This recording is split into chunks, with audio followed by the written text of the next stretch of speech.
Exam రాసొచ్చాక ఆ answer ఇలా రాసుండాల్సింది కాదు. ఈ ఆన్సర్‌లో ఈ పాయింట్ యాడ్ చేయాల్సింది. మీటింగ్ ప్రెజెంటేషన్ అయిపోయాక, అరే! మాట్లాడేటప్పుడు ఇలాంటి పొరపాట్లు చేసుండాల్సింది కాదు. ఇంకా బెటర్ ప్రెజెంటేషన్ ఇచ్చుంటే బావుండేది.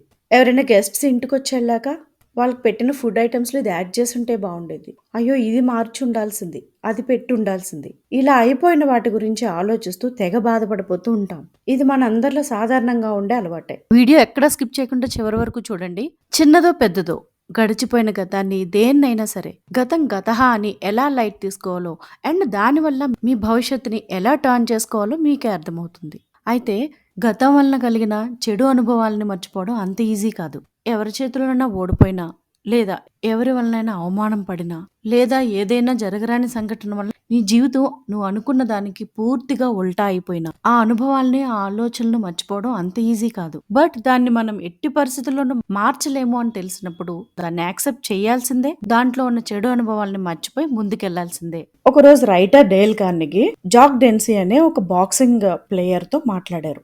ఆ రోజు జాక్ డెన్సీ తను హెవీ వెయిట్ ఛాంపియన్‌షిప్‌లో టన్నీ అనే ప్లేయర్‌తో ఎలా పోరాడి ఓడిపోయాడో చెప్పాడు. ఆ ఓటమి నా ఆహాన్ని చాలా దెబ్బతీసింది అంటూ ఇలా చెప్పాడు. టన్నీతో బాక్సింగ్ చేస్తున్నప్పుడు నేను ముసలాడినైపోయానేమో అని సడన్‌గా అనిపించింది. 10థ్ రౌండ్ ఫినిష్ అయ్యే టైంకి నేను నా కాళ్ళ మీద నిలబడైతే ఉన్నాను కానీ ఇంకేం చేయలేకపోయాను. నా మొహం గాయాలతో నిండిపోయింది. కళ్ళు దాదాపు మూసుకుపోయాయి. రిఫరీ జిన్ టన్నీ చేతినెత్తి పట్టుకొని విన్నర్‌గా అనౌన్స్ చేసేశాడు. ఇక వరల్డ్ ఛాంపియన్ కాదు నేను అని ఆలోచిస్తూ వెళ్ళిపోయాను. నా వైపు చూసి నాకు చాలా మంది హెల్ప్ చేయాలనుకున్నారు. కొంతమంది బాధపడ్డారు. 1 ఇయర్ తర్వాత టన్నీతో మళ్ళీ తలపడ్డాను. కానీ నో యూజ్. అప్పుడు నేను పర్మనెంట్‌గా ఇంక బాక్సింగ్ నుండి తప్పించుకోవాలనుకున్నాను. దాని గురించి ఆలోచించకుండా ఉండడం కష్టమైపోయింది. ఎప్పుడు అదే ఆలోచనలు. నా ఫిట్‌నెస్ కోల్పోయానే. నేను ఇంకొన్ని రోజులు ఆడుండాల్సిందే. ఎక్కడైతే నాకు పిడిగుద్దులు పడ్డాయో అక్కడ నా గడ్డం పడిపోకుండా ఎదుర్కొంటాను అని చెప్పుకున్నాను. అలాగే నిజంగానే జాక్ డెన్సీ తనలో తను ఏం ప్రామిస్ చేసుకున్నాడో దాన్ని అక్షరాలా నిలబెట్టుకున్నాడు. దాని గురించి తనేమిని అమ్మో నేనేం వర్రీ అవ్వను. వర్రీ అనేది నా దగ్గరికి రాకూడదని 10 సార్లు ఆ ప్రాబ్లం గురించి ఆలోచించుకుంటూ ఉండాలి అని మోటివేటెడ్ రీల్స్ ఏమీ మైండ్‌లో వేసుకోలేదు. ఎందుకంటే అలా చేస్తే గతాన్ని తవ్వుకుంటూ బాధపడాల్సి రావడం తప్ప ఏ ప్రయోజనం ఉండదనే క్లారిటీ అతనిలో ఉంది. దానికి బదులు తన ఓటమిని ఒప్పుకొని దాని గురించి మర్చిపోయి భవిష్యత్తులో ఏమేమి చేయాలో ఆలోచించాడు. బ్రాడ్వేలో గ్రేట్ నార్దర్న్ హోటల్‌ని స్టార్ట్ చేశాడు. బాక్సింగ్ కాంపిటీషన్స్ కండక్ట్ చేసేవాడు. విన్నర్స్‌కి ప్రైజెస్ ఇచ్చేవాడు.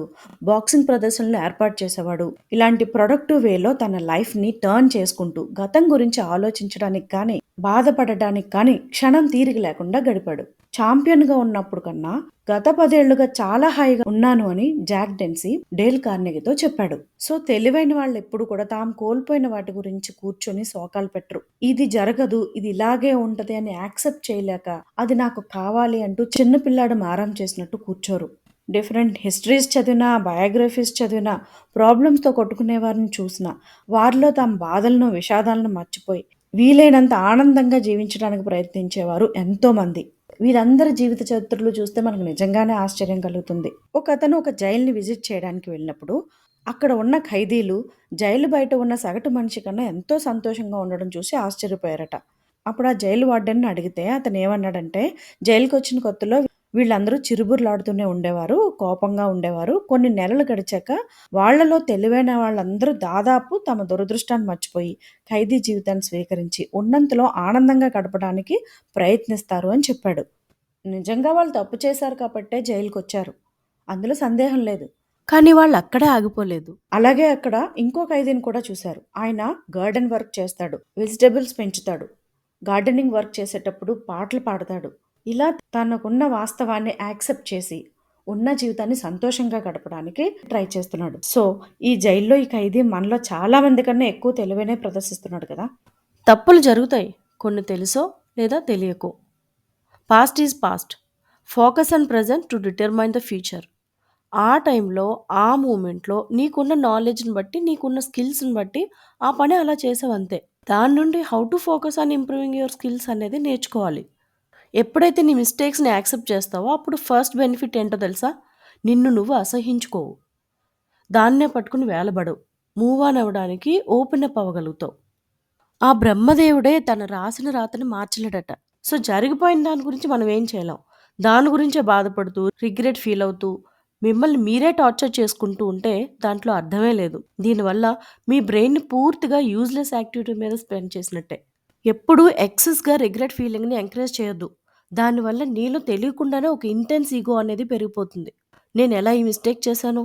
No chance. అసలు నేనంతటి వాడిని, నేనింతటి వాడిని, ఇలా చేయనే అని ఆ మిస్టేక్‌ని యాక్సెప్ట్ చేయకుండా ఇగో థాట్స్‌లోకి వెళ్ళిపోతాం. నీ చుట్టూ ఉన్నవాళ్ళలాగే నువ్వు కూడా. నువ్వేం స్పెషల్ కాదు. కొన్నిసార్లు నువ్వు ఇగ్నోరెంట్‌గా ఉంటావు. తెలివి తక్కువగా ప్రవర్తించొచ్చు. Accept that and don't regret excessively. తను చేసిన ముఖ్యమైన వార్స్‌లో మూడో వంతు యుద్ధాలు నెపోలియన్ అంతటి వాడే ఓడిపోయాడు. మన స్కోర్ కూడా నెపోలియన్ కన్నా అధ్వాన్నంగా ఉండదేమో ఒకసారి ఆలోచించండి. ఏదేమైనా దేవుడే దిగివచ్చినా గతంలో జరిగిన పొరపాట్లను సరిదిద్దలేడు. అయిపోయిన దాని గురించి అనవసరంగా ఎక్కువ ఆలోచించకుండా మీ వరీని, స్ట్రెస్‌ని కంట్రోల్‌లో పెట్టాలంటే ఏదో ఒక పనిలో పూర్తిగా నిమగ్నమైపోండి.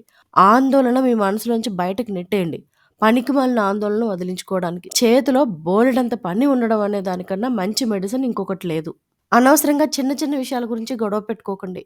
జీవితంలో చెదపురుగు లాంటి విషయాలు మీ ఆనందాన్ని హరించకుండా చూసుకోండి. వీలైతే ఆ జరిగిన తప్పు గురించి ఒకసారి ప్రశ్నించుకోండి. ఈ సంఘటన జరిగే అవకాశం ఎంతవరకు ఉంది?